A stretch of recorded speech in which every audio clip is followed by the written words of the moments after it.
Je ne parle presque jamais de football, mais là, respect total au Sénégal. Quelle équipe, quelle discipline, quelle ambiance, bravo. Même la nature, même le destin ont décidé que cette coupe devait rentrer à Dakar. Cette coupe appartient aux Sénégalais. Et vous avez fait honneur à toute l'Afrique en la remportant malgré un arbitrage catastrophique. Il faut le dire clairement. L'arbitrage a été médiocre, indigne, c'est du jamais vu. Toute la compétition a été salie par des décisions absurdes, répétées, souvent orientées, une vraie honte.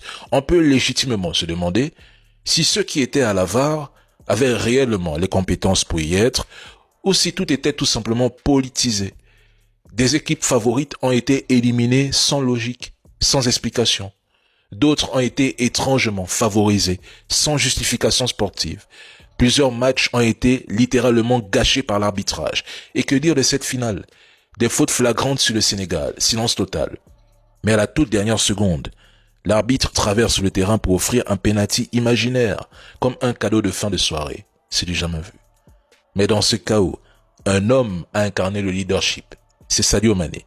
Et il clôture sa dernière CAN avec succès.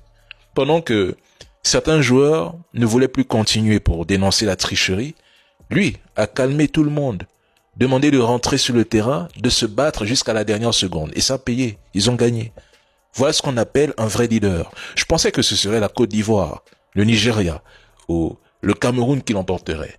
Mais au final, la meilleure équipe de cette compétition, sans débat, je dis bien sans débat, c'est le Sénégal.